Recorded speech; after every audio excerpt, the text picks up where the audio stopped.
To make his girl happy, Jake ditched me on the roadside. I ended up in a nasty car crash and was teetering on the edge of life when I suddenly noticed rapid-fire comments zipping through the dark night sky. Mia passed away, and then her double stepped in. I was stuck in a twisted story full of recurring abuse. The saddest character is Leo, who didn't realize that the person he'd admired for so long had died right beside him. Summoning my last bit of energy, I called up my nemesis, Leo. I didn't perish and found myself in Leo's grip. He pinched my chin with a chilly grin creeping onto his face. "When I kick the bucket, I'm definitely burying Mia with me," he said. His plan was to be together in death too.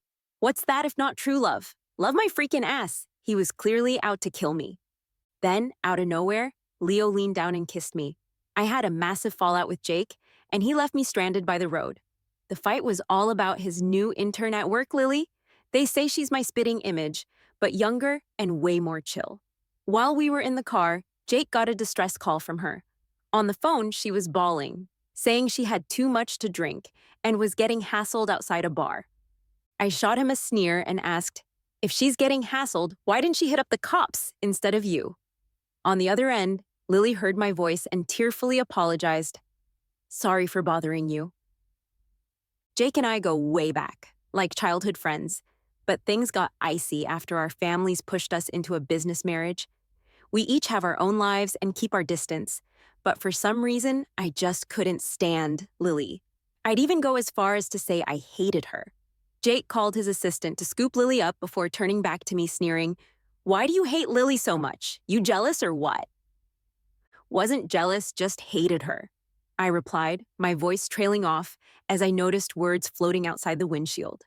I scoffed. "Not only do I hate her, but I kinda hate you too. If she doesn't vanish, I'm breaking off the engagement." Shortly after, the assistant called. "Jake, Lily got wasted and headed to the riverside. Looks like she wants to jump." I suddenly remembered my dad's ex, who also sought death and life. My temper flared. "If you go to her today, we're done." Jake's eyebrows knitted together, his gaze darkening, a sign he was about to lose it. "You want her dead?" he asked, unlocking the car door. I was just as ready to bounce from Jake's presence. I yanked the door open and stepped out. The sleek black Mercedes sped off into the endless dusk. Only then did I realize I was left alone in the barren outskirts. Standing by the roadside, clutching my phone, I tried to find a signal. A bright light suddenly flashed from the side. Next thing I knew, a speeding car knocked me to the ground, its tire crushing my lower leg. A sharp pain from broken bones shot through me. The driver, scared of getting caught, didn't even glance my way and sped off. Bleeding and in agony, I held my phone tightly. Finally, I got a weak signal and dialed Jake's number. As soon as it connected, he hung up immediately. I was out in the sticks, the nearest hospital at least an hour away. I felt I wouldn't make it before help showed up. The sky was getting darker as I curled up on the concrete, the scent of blood filling my nose and mouth. Life was slipping away as I braced myself to call for emergency help. Then I saw words drifting across the night sky again. When the ambulance arrived, I'd lost too much blood and died. So tragic. If Jake knew he'd just hung up on Mia's cry for help before her death, he'd probably regret it forever. Whether he would or not, he'd surely start hating Lily because of what happened. The saddest part is Leo, not knowing the person he liked for so long, had died so close to him, then went nuts and turned into a villain. The ending had to be bad. I blinked, confirming I saw Leo's name. He was so near. Shifting my body, the will to live gave me enough strength to dial Leo's number. The call was quickly answered, his voice cold. "Speak." I felt like crying. We'd been so hostile before. I never expected him not to hang up on my call. With a weak, shaky voice, I told him, "I'm in a car accident, dying, save me." He paused, then immediately asked, "Where are you?" I gave him the address and didn't hang up. Shaking from pain, unable to speak, dazed, all I heard was Leo telling me not to be scared. He seemed like he'd never said that before. We'd plotted against each other, fought hard, but now I felt he was the best person in the world. Moonlight pierced through thin clouds, lighting up the ground.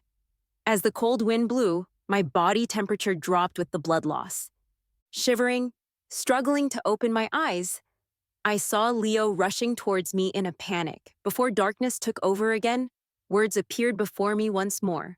Was Mia saved? She didn't die. Why did it feel different from typical novel plots?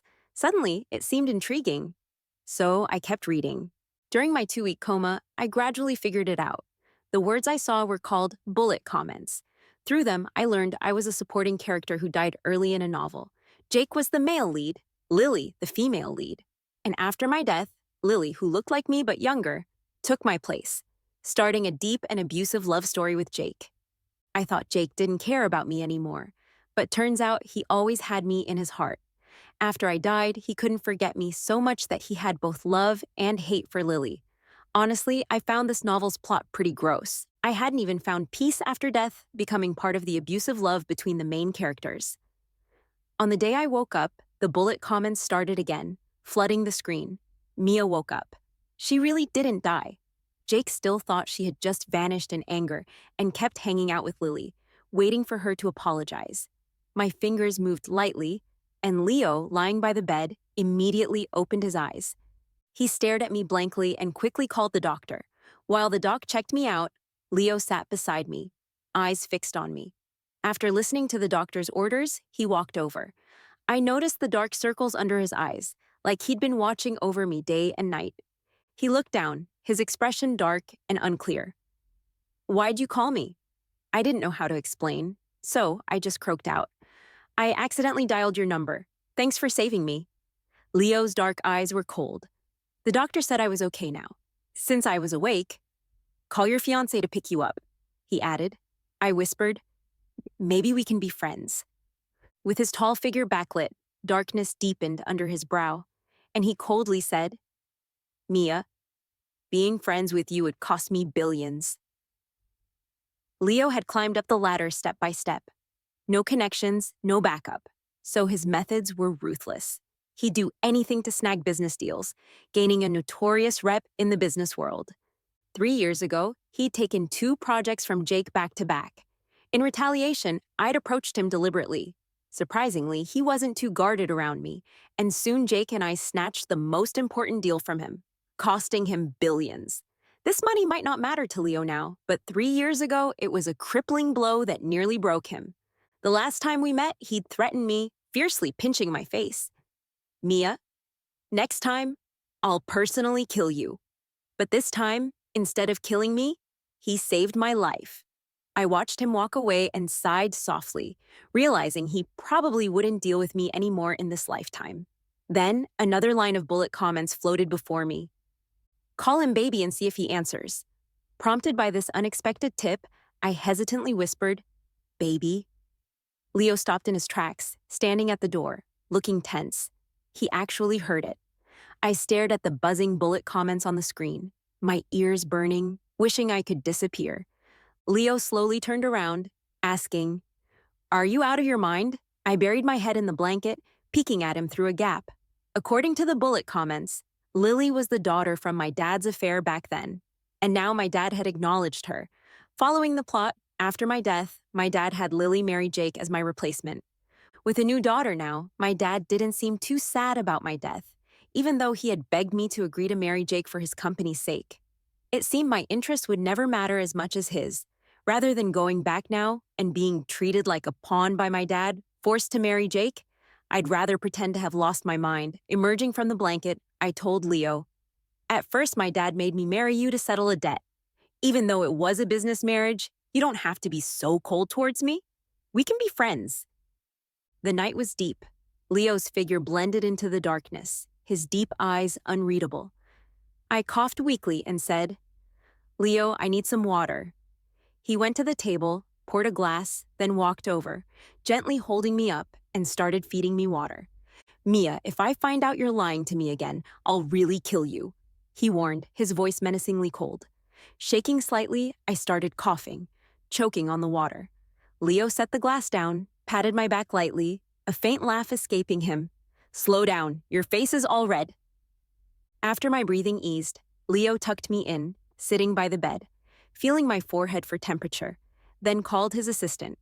With fingers that had a hint of calluses, he gently played with the loose strands of hair on my forehead. his deep black eyes carefully reading my expression. Did you just say your mind is broken? I was stunned. I wasn't fully healed yet and had only planned to play dumb for a while, avoiding Jake's wedding. It seemed I'd attracted the wrong attention. If I'd known, I'd have kept pretending to be dead. I tilted my head away, avoiding his touch. There's nothing between us. It was arranged before the engagement. This marriage is just business, no interference in other areas. Leo realized I mistook him for Jake. He squinted slightly and asked, Mia, do you know what kind of person I am? I shrank my neck, whispering softly, a good person. In the dark, Leo looked cold and intimidating, but I was tired and sleepy, soon drifting off with my eyes closed. In a moment of blurry consciousness, I smelled a faint woody scent mixed with my breath, fleeting. The bullet curtain now. Leo, you're just zero point 0.1 centimeters away. Why did you stop? And you even dare not kiss her. Leo, what's wrong with you? The doctor said after the accident. I might have memory confusion, so the mixing people up was normal. Maybe it'd get better. I didn't know what Leo was thinking. He didn't deny he was my fiancé and came to see me every day. The bullet comments said he was doing this to avoid upsetting me and help me recover. It seemed like all the kindness he had left was for me, but I was so moody and stubborn. Jake couldn't stand my temper a long time ago. Leo shouldn't like me. 2 days ago, I threw a fit in the hospital, and Leo took me home. After finding out my brain was messed up, his patience was surprisingly good. No matter how I acted, he never got angry. People around him even thought he had a messed up brain.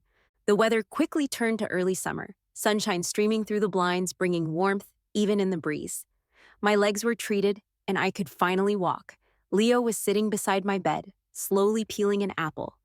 The light gold glimmered on his bangs, and when he looked up, the sunlight just brushed over his cold black eyes, creating a gentle illusion. It took me a while to snap out of it. I took the apple from his hand, took a bite, and tossed it on the ground. Tastes bad. Leo frowned slightly, showing a hint of impatience. Honestly, no one could stand someone like me. During the 2 months I was missing, even my dad and Jake didn't care about me, never tried to find me. It's good Leo woke up early and knew what kind of person I was. Who knew he stood up straight, picked up the apple from the ground, rinsed it quickly with water from the kettle, then bit into it, narrowing his black eyes as he looked at me. There was a hint of danger in his expression. I immediately stepped back and said softly, I bit into that apple. Leo smiled coldly at the corner of his mouth. Mia's never been hungry, doesn't get the value of food. It seemed like the first time he was angry at me after all this time. He finished the apple and quickly headed to the office. He started from scratch and was busy every day. Although he came to see me daily during the 2 months of recovery, our time together was limited. Most of what I knew about him came from the bullet curtain. At that moment, more bullet comments floated across the screen. Leo had been orphaned since he was a kid, fought stray dogs for food, started underground boxing at 14, and took numerous beatings just to get a meal. Only Leo remembered Mia after she died, but that spoiled brat like her didn't deserve him going crazy over her later. Thinking back to 3 years ago, Mia had casually mentioned eating strawberry souffle with him the next day, but she stole his business and vanished. Leo waited for her in the rain that day. At night, I tossed and turned in bed, unable to sleep. I planned to go back and destroy the contracts I signed with Jake. Those businesses would naturally fall into Leo's hands. As long as our families and Jake no longer worked together, Leo would have no competition. How could I have no conscience? I lay in bed, staring at the screen full of accusations about my lack of conscience, then suddenly sat up. In the quiet night, I sighed deeply. I really deserved to die. I grabbed the crutch beside the bed and headed to the kitchen. I turned on the kitchen light, limped to the fridge, and took out ingredients. I'm picky, so the fridge has almost everything, and making a souffle was no problem.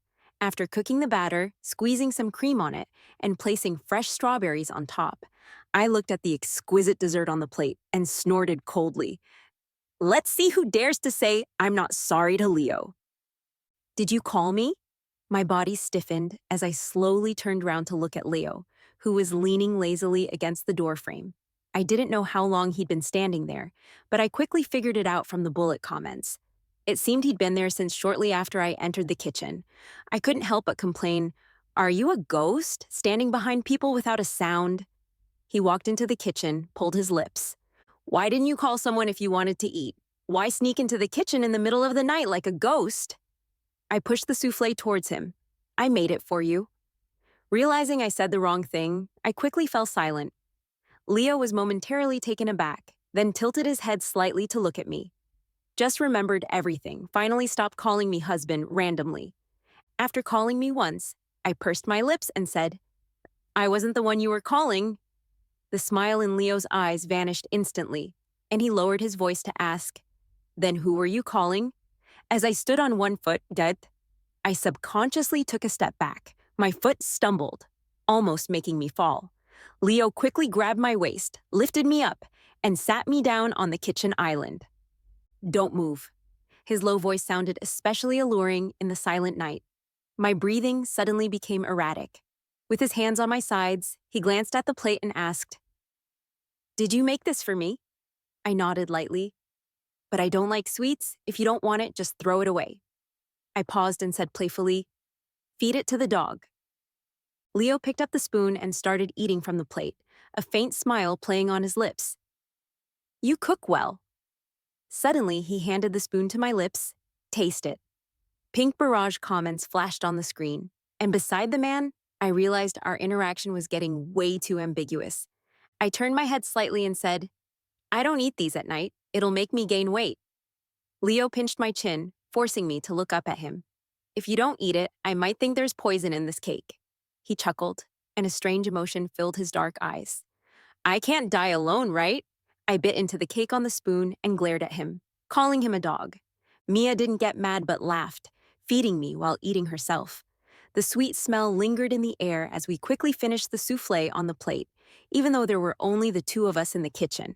However, the constant barrage of comments made me feel like we were being watched, making me super uncomfortable. After eating, I nervously jumped off the kitchen island. My mind went blank for a moment, almost forgetting about my injured left leg. When I realized it, I gasped in shock and absent-mindedly grabbed Leo's robe collar, pulling it open to reveal his toned chest. I leaned forward, burying my head in his chest. There was a bit of cream on his chest, gently rising and falling, leading down to chiseled abs with faint scars visible on his skin. The situation was too awkward. I froze until a voice came from above my head. "Mia, what are you trying to do?" I looked up and met his cryptic gaze, only to realize the barrage comments had disappeared. I looked at Leo, my eyes unfocused. "I just want to go back to sleep. Your legs are injured, don't move around." The next moment, my body felt light as he lifted me up. His woody scent filled my nostrils, making me nervous, and the fingertips clutching his shoulders tightened suddenly. Furrowing his brows slightly, he looked down at me. "Are you a cat?" I quickly released his shoulders, placing my hands on his chest with nowhere else to put them. It felt like this gesture was still inappropriate. Leo carried me steadily toward the bedroom, chuckling softly. "If your mind's back to normal, how should I handle you?" I innocently looked at him. "I don't get what you're saying, baby." Leo gazed at me. "Do you think I made it this far by being deceived?" Leo was getting harder and harder to fool. He gently laid me on the bed, and I reached up to embrace his neck, planting a soft kiss on his cheek. His body stiffened, looking bewildered. I blushed and whispered about the vibrating phone under my pillow. It was the secretary's voice on the other end. "Mia, Jake asked me about your whereabouts yesterday. I'm using my personal number now. Only the secretary can reach me." I rubbed my eyes. "How did you respond to him?" I asked. "I told him you went to Europe for business and wouldn't be back for a while, but next month is your wedding day." "Aren't you planning to come back?" I rolled over and continued speaking. "I'm planning to bail on the wedding. If he loves someone, let him. You're right, even if we're engaged, I can't just pick any jerk. I'm awake now." I stared at the ceiling and suddenly remembered Jake saying something about feeling fresh when he met Lily. At the time, I didn't get the hidden meaning in his words. But after meeting Leo again, I did feel quite refreshed. It was actually kinda interesting to think about. As soon as I finished speaking, I locked eyes with a pair of dark eyes in the corner, and my blood ran cold. It was Leo. I stood there dazed, my mind unable to process anything. My face turned pale, and I hurriedly ended the call and hid the phone behind me.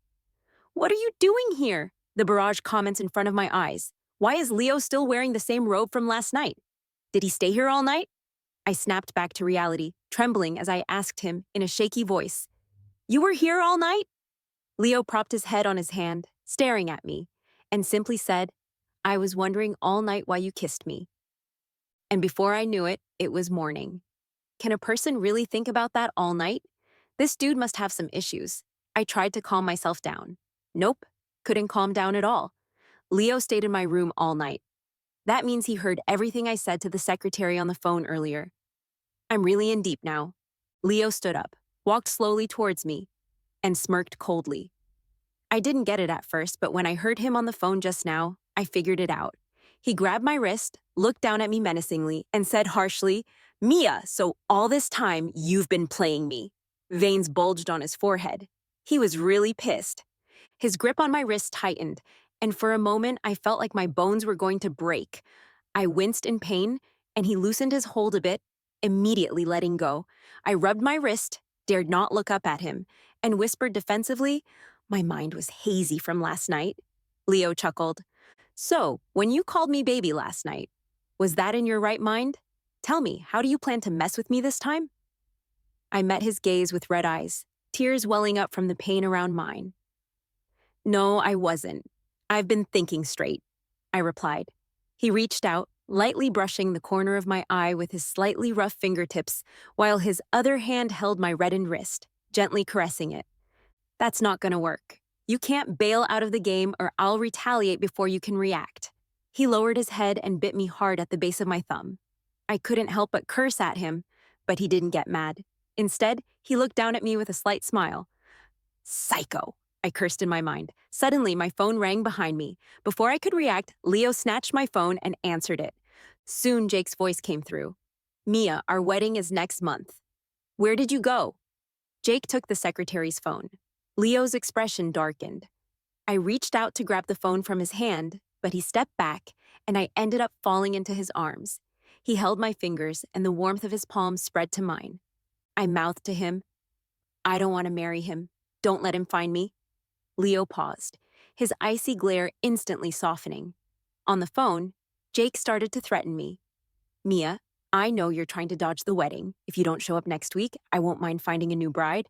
You don't know your family has more than one daughter now. Even if you disappear, you can't stop the alliance between our families." With narrowed eyes, Leo gently played with my fingers, his voice lazy. "She's out of her mind now. She won't marry you." Jake hesitated. "Who are you? Why do you have Mia's phone?" "Right now she's in my hands," Leo said, Mia looking at me with a flustered expression, then laughed. Leo held me in his embrace, his actions forceful yet gentle. The woody fragrance from him invaded my senses, making me flustered and unable to move. "Mia," Jake gritted his teeth, calling my name. Before he could finish, Mia hung up the phone and tossed it aside. She reached out, gently rubbing my scalp, and asked softly, "Do you want me to deal with your fiancé?" I sat there dumbfounded, my mind blank until the barrage of comments on the screen filled my eyes. I realized I must have nodded just now. Has my mind really gone astray? Leo's slightly rough fingertips traced along my ear, the side of my face, and finally lingered on my lips. After a moment, a hint of amusement appeared in his eyes. "Relax." His deep, restrained voice was alluring. I closed my eyes tightly, then opened them. No, knowing someone's watching made it impossible. I was about to say something when there was a knock on the door. Leo immediately let go of me. His assistant entered the room. "Boss, there's a document that needs your urgent signature." Leo took the document, lowered his gaze, and suppressed the desire in his eyes. I breathed a sigh of relief. I looked up and met Leo's assessing gaze. He handed the document to the assistant, then leaned in close to my ear. "I'm busy today. I'll come find you tonight." My mind blanked out, and I asked him, "Don't you ever sleep?" He chuckled. "Then clean up and wait for me tonight." I stared blankly at Leo's retreating figure. Suddenly, I realized he might have misunderstood. That night, the maid helped me take a bath. I don't know if it was Leo's intention, but even the shower gel had a special floral scent. I waited nervously until late at night, but Leo didn't show up. I sat on the sofa by the window, reading a book, and fell asleep without realizing it. A loud noise woke me up. I opened my eyes in a panic and saw Leo standing at the door with his hands in his pockets, looking grim. Mia, did you sleep well? He only called me that when he was pissed. I looked up at him and asked, "What's wrong?" The nightlight by the bed illuminated his eyes, dark and cold once again. He stared at me quietly for a while. I lost a business deal today, just like 3 years ago, because of a leak of confidential company info. It wasn't me this time. Mia was desperate to deny it. Leo slightly bent down, grabbed my wrist, and said, "I saved your life, but you're still scheming against me. Do you have a heart?" His voice was devoid of warmth, and suddenly, he pinned me down on the sofa. With his icy breath so close, I stared at him wide-eyed. "Leo, what are you trying to do?" He held my chin, a cold smirk playing on his lips. "You should know. It took stepping on many people for me to get here today. When I have nothing left, I will be dead and buried, and the day I die, I will drag Mia down with me." No, he didn't love me. He was trying to kill me. I blinked. Another barrage of comments flashed before my eyes. It was another classic abusive romance from a novel. No one speaks up even with misunderstandings, and even if they like each other, they can't say it. If only the misunderstanding could be cleared up. I calmed down and looked up at him. "I already said it wasn't me. You should investigate the mole in your company. Besides, I'm starting to like you now and won't harm you anymore." The coldness in Leo's eyes faded, leaving him stunned. He stared at me, a faint smile playing at the corner of his lips. "Even if you were lying to me this time, Mia, I'd still accept it," he said. Then he excitedly leaned down to nibble on my earlobe. Before I could scold him, his lips fiercely met mine. The light dimmed before my eyes, the noisy words vanished in an instant, and I found myself enveloped in his towering figure. Outside the window, the night was tranquil. The only sounds were our breathing and the chaotic rhythm of our heartbeats. With one hand on the back of my head and the other holding my fingers, our palms intertwined, fingers tightly locked. The fragrance of flowers wafting in from the terrace, mixed with Leo's woody scent, assaulted all my senses. His steady breathing by my ear grew heavier, slowly stealing my breath away until I was suffocating. Just as I struggled to breathe, he finally let me go. His fingers brushed off a hint of a bloody mark on his pale lips, and he stared at me with a smile. "You can be quite the biter, too, quite like me," he said in a low, seductive voice that carried a hint of allure in the late night. Suddenly remembering something, he squinted slightly at me, almost forgetting. "You've been waiting for me to sleep all day." Before I could grasp the situation, he lifted me up and tossed me onto the soft bed without any warning. The next moment, he secured my waist, pulling me close and whispered, "Sleep." I stared at him in astonishment, but he lightly pinched my waist. "Your leg isn't healed yet, and I'm not a beast." Disappointed, I dared not speak and quickly closed my eyes. Perhaps Leo had a love-struck brain, but it surely wasn't addled. He took my phone and began investigating the leaked information incident, quickly finding the traitor, one of his trusted aides who had been bribed by Jake. On the day I was cleared of suspicion, he returned my phone to me. Upon turning it on, a flood of missed calls and messages from Jake filled the screen, all anticipating our impending wedding. As the wedding date approached, Jake seemed genuinely anxious. With a hint of apology in his tone, Leo said, "Sorry, I misunderstood you." Looking at my phone without lifting my eyelids, I replied, "With my history, it's normal for you to suspect me. I'd have doubted myself too if I were in your shoes." Leo paused before continuing, "But I took your phone and didn't let you leave." Puzzled, I replied, "My leg is injured, the doctor advised me to rest. What door could I possibly go out through?" A light laugh came from above me, and Leo's voice was surprisingly gentle. "Then, let me do something for you." After some thought, I said, "I want to attend tomorrow's wedding." Feeling a sense of relief, I heard Leo agree. All right, I thought to myself. Leo couldn't be that crazy after all. The smile on Leo's lips faded, replaced by possessiveness in his cold, dark eyes. I also got an invite, but I need a female companion. Surprisingly, Leo took the initiative to massage my leg before bedtime. Despite his wild nature, he showed unexpected tenderness in that moment. He must have felt guilty for the misunderstanding. I watched him squat in front of me, lips curved in a smirk, thinking his care was well-deserved. Leo raised an eyebrow, looking at me with a mocking smile. "Who's the fox now? Your whole family are foxes." With my ankle in his hand, his dark eyes momentarily darkened as he asked, "Is your leg better?" I nodded. The doctor said it's almost healed. Slightly frantic to save myself, once I had indeed said I liked him, I pulled my leg back in embarrassment. "If I say I like you, will you believe it so easily?" Leo's cold gaze lingered on my flushed ears for a moment before he smiled, bringing my chin up to meet his lips. After a brief kiss, he pulled away, locking eyes with me. "What we didn't do that day will continue now." Confused, it took me a moment to realize his meaning as he pinned me down, and the words on the screen disappeared completely. Lightly kissing my neck, he leaned back to gaze at my expression. The room dimmed as moonlight illuminated the hard contours of his face. In that moment, I could hear my own accelerating heartbeat. Scared, I asked defiantly, "Leo?" He chuckled softly. "Don't come at me when you're drunk." I panted, pounding against him. "Jerk, don't act like that." A hint of hostility flashed in his eyes, and he sneered. "If I hadn't been drinking, I'd have gone up there and gouged Jake's eyes out. You dare look at me like that even after I got married." The way he talked, he really sounded like a villain. I tugged at his tie. "Don't be so bad. It won't end well for you." "What ending? It'll be a very gruesome death." "I'll take you with me then," he said, leisurely removing his watch, smiling at me. "And I'll take you with me at that time." He lowered his head and kissed me, silencing the unspoken words in my throat. After tossing and turning for half an hour, Leo finally left through the window. I changed clothes and sat in front of the dressing table, covering up the ambiguous traces on my body, and then the barrage reappeared. My legs felt weak as I walked downstairs. All the guests in the hall had their eyes on me. Leo stood in the crowd, suit and tie, wearing gold-rimmed glasses. He looked quite like a wolf in sheep's clothing. I casually shifted my gaze away, and as I walked down the last step, my father suddenly stood in front of me. "What are you doing here now? Do you want to ruin the engagement between our families?" he asked. I raised my eyes coldly and looked at him. "I've been missing for so long, but you never looked for me?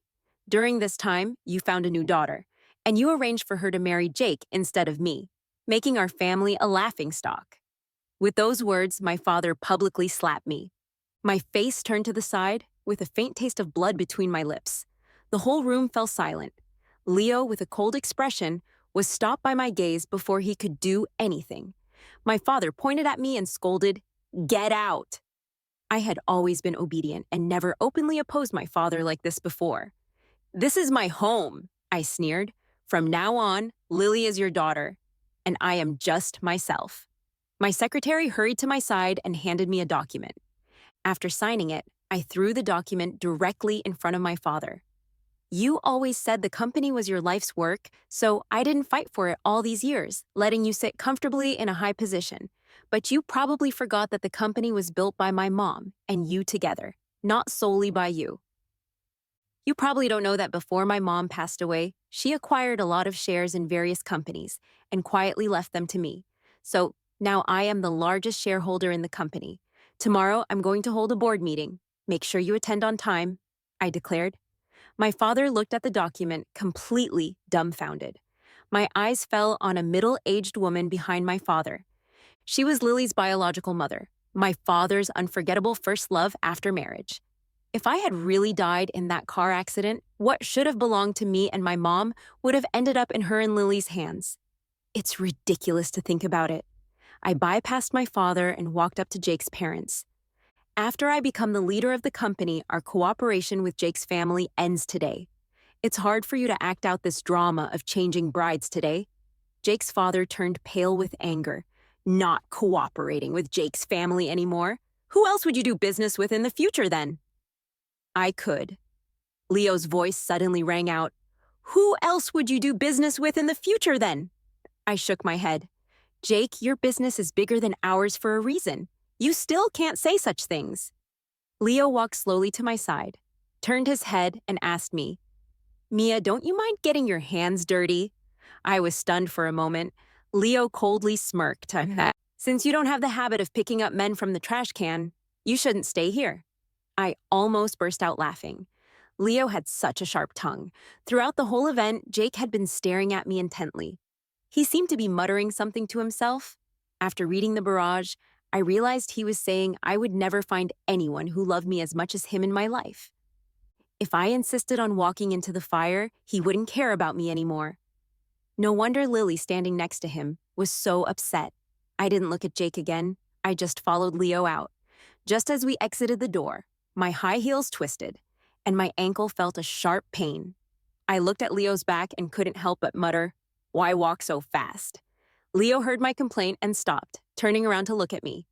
The next second, he directly squatted in front of me. "I'll give you a piggyback ride," he said. The people in the hall were all dumbfounded. After reading the barrage, I realized that they were shocked not by the close relationship between Leo and me, but by the fact that Leo, known for his stubbornness, was so attentive to my words. As I looked at the man squatting in front of me, I was also a bit stunned. "What are you trying to do?" Leo smiled. "How long do you want me to squat for? Hurry up and get on." I pursed my lips and directly climbed onto Leo's back, letting him carry me away. With Leo carrying me, stepping on the mottled moonlight on the ground, we walked steadily toward the parking lot. In the quiet night, he suddenly spoke. "By the way, I have good news for you. The person who hit you with the car has been found. He got into an accident while speeding. Is he dead?" I asked. "No," Leo replied. "So what's the good news about that?" I continued. "He crashed into a cliff while being chased by the police. Right now, he's barely alive. If he survives, he'll probably spend the rest of his life in prison." I knew Leo's personality. An eye for an eye. This accident shouldn't be a true accident. I hugged his neck tightly and whispered softly, "If I had a personality like yours, would I still be bullied?" He paused for a moment. "You are fine as you are now. Let me handle some things for you." I lowered my eyes slightly, and a teardrop rolled down his neck. Leo put me in the passenger seat, took off his glasses, and gently placed his warm palm on my slightly swollen cheek. Still hurting, he asked, "You've done so much for me, but I haven't done anything for you." "Why?" His knuckles lightly brushed my cheek as he said, "Just make me a few more meals. I quite like them." I nodded dazedly. Leo started the car, driving carefully due to my recent accident. The journey was silent, with a barrage of bullet comments flashing across the screen. Was Leo trying to propose to Mia just now? Why couldn't he say it? Afraid of rejection, maybe. In the confined silence, I could hear my heart beating faster. To be honest, I haven't figured out what Leo and I are now. But in the mall, we went from arch enemies to partners in an instant, almost like a special kind of trust. While my secretary sent over the contract, his deputy general manager had the lawyers scrutinize it word by word, afraid I'd play tricks. Leo, on the other hand, took the contract directly from the lawyer, signed it without even looking at it. The deputy general manager stomped his feet in anger, but Leo just smirked and threatened to transfer him to Antarctica if he said another word. After this, Leo came to me, his tone gentle. "Let me take you to dinner." I got into his car, took out a copy of the contract from my bag, and started explaining the terms to him. He seemed indifferent, glancing at the nearby alley. Suddenly, he asked, "I remember you have a bit of OCD. Should we go to the usual restaurant?" I suddenly saw a bullet comment. Leo probably wanted to take Mia to the street stall he used to frequent, but a girl like her would find it beneath her. I pursed my lips.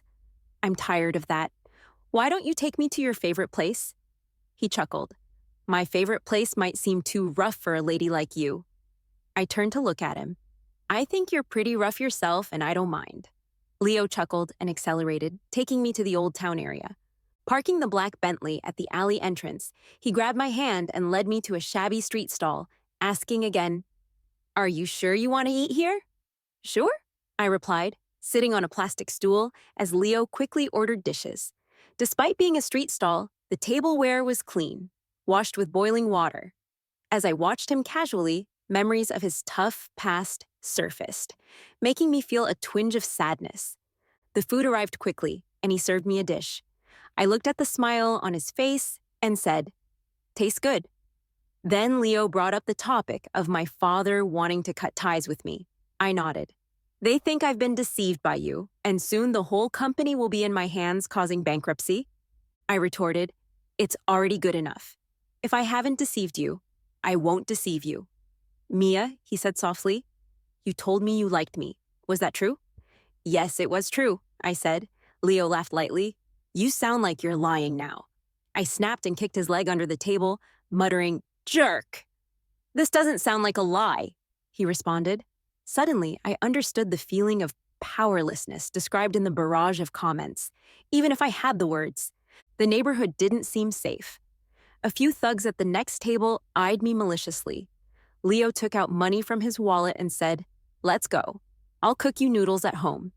He pulled me up, draped his suit jacket over me, and led me out, urging me not to look back. As we walked, I heard footsteps behind us, realizing the thugs were following. Just when I was about to pick up the pace, Leo stopped me, sensing something was off. Turning around, I saw the thugs running away. Suddenly, several tall men appeared at the alley entrance. Before I could react, Leo stood in front of me, punching down a man who charged towards us. A flash of silver gleamed in the night. "Careful, they had knives," I shouted. Amid the sound of fists hitting flesh, Leo told me to find a place to hide. As I ran to a corner and fumbled for my phone to call the police, a man wielding a knife rushed towards me. It dawned on me that everything that happened today seemed to be aimed at me. Backing away in panic, just as the man's knife was about to stab my chest, Leo blocked his neck from behind, causing him to fall. Leo urged me to run, but as I took a few steps, I stumbled. Feeling useless, Leo approached me slowly and joked, "Mia, what would I do without you?" Gazing at the men lying in disarray behind him, I almost collapsed into his arms in fear. Suddenly, I froze, moved my hand away from his back, and felt a warm, sticky sensation. Blood. Leo was injured, bleeding profusely under his black shirt. Next second, Leo collapsed, taking me down with him. His usually warm body now felt cold, grasping his hand tightly. I stayed by his side as he was rushed into the emergency room and then into the ICU. The doctor said his condition was critical, vital signs weak. Just like he had protected me, I guarded him. I wanted to treat him well, but Leo remained in a coma for 2 months. I started to hate him, curse him. "Leo, you jerk. Who allowed you to risk your life to save me without my consent? If you had died first, I would never forgive you. Even my own father wants to kill me. Why are you so good to me?" A knock on the door came from behind me. I turned coldly and saw Leo's deputy standing there. "What's up, Mia? Those two old people are already in jail. Not only your family's company, but Jake's company is done for as well," he said. I just nodded indifferently and replied, "Go handle it." The deputy immediately left. 2 months ago, those 4 people who stabbed Leo were arranged by my father. Their target was me. As long as I'm dead, the company would fall back into his hands. I've always known that I'm not important to him in terms of benefits, but I never thought he'd want my life. He's my only relative. Besides Leo, it seems like no one cares about me in this world. And this world without Leo would be so dull. I knew people like my father must have dirty hands, so I went crazy, starting from my family's company and uncovered many years of hidden secrets, implicating a lot of people. But now, the people trying to put me in a deadly situation have reached all the way to Paris. I leaned over Leo's bedside and muttered, "I have something to tell you. Not only is it my dad, even Jake's people want to kill me. You have a chance now. Wake up and protect me. If you don't care about me, I'm as good as dead." As my eyelids grew heavier, I felt a gentle touch on my head. I opened my eyes and met Leo's gaze. I quickly rang the bell to call the doctor, but his hand rested lightly on my wrist, as if he had something to say to me. I leaned in closer, asking, "If I died, would you want to be buried with me?" His voice was soft and hoarse. The rain that had been falling for 2 months finally stopped, and the dark clouds gradually dispersed. The doctor said Leo was lucky to have survived the danger. Not long after, he finally moved to a regular ward. I sat by his bedside, peeling an apple. Leo leaned against the head of the bed, watching me lazily, and smiled. Why don't you just give me the whole apple to eat? Then all that's left would be the core, he teased. I glared at him, continuing to peel the apple. You love it or you don't. You love it. You love it. You love it. Leo took a bite of the apple and raised an eyebrow at me. Someone said you've gone crazy while I was in a coma. I did it to avenge you, but I also dragged Mia into it. I have nothing left now. You better recover quickly, work well, and make money to compensate me, I said. Leo laughed. I'm still a patient and you want me to work. Do you have no conscience? I shook my head. No, I'm a bad person. You can still regret now. I don't regret it. Leo smiled faintly. I'm willing to be tormented by you for a lifetime. After Jake went bankrupt, he left the country with his last bit of fortune to start over. Lily wanted to leave with him, but her biological mother forced her to be with another rich guy. One day while I was shopping, I ran into her again. She came up to me, eyes red with tears. Mia, I'm now separated from Jake. I have to be with someone I don't like every day. Do you know what kind of life I'm living now? She always looked so pitiful, as if the whole world owed her something. I replied calmly, if you don't like him, you can choose to leave. What does it have to do with me? She shook her head. He won't let me and my mother go. Mia, we're sisters by blood. Can't you help me? I found it funny. She didn't resist herself, so why should I help her? Lily, do I look like a good person to you? I said, I didn't lay a hand on you because I don't care about you. And if he's not letting you go, won't you call the police? If you bother me again, Lily, I will call the police. Later, I heard the rich guy Lily followed ended their engagement and left her. Not long after, Jake made some money with his overseas company and returned home. Leo was worried he'd seek revenge on me and didn't let me out of his sight every day. But to our surprise, Jake had long forgotten about me. The person he wanted revenge on was Lily, who betrayed him. I didn't expect that when I heard about them again, it was in the news. After returning home, Jake lured Lily to his family's old mansion basement and kept her captive. After a week, Lily managed to escape when he wasn't paying attention and reported him to the police. She was taken to the hospital, beaten, and barely alive. During Lily's hospitalization, Jake's family paid off her mother to have her write a forgiveness letter to Jake. Lily, who was usually weak, cut ties with her own mother and insisted on suing Jake. Luck was on her side, as a top lawyer suddenly appeared and helped her win the lawsuit for free, sending Jake to prison.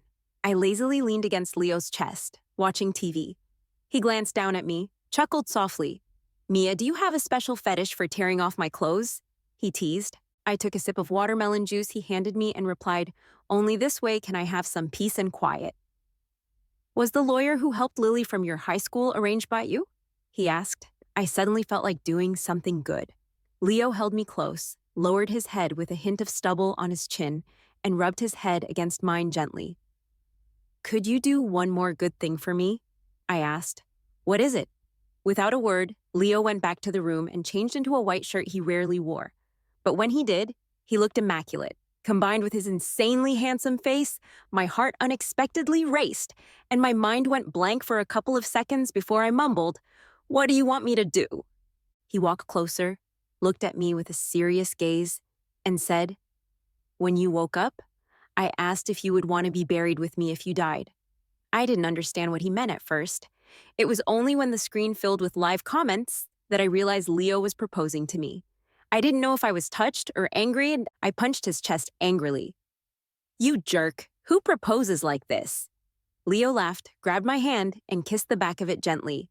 Then he took out a diamond ring and placed it on my ring finger. Stunned, I said, Don't you even want to know if I agree? He smiled. I know you do. Unlike before, the live comments disappeared before Leo leaned in to kiss me.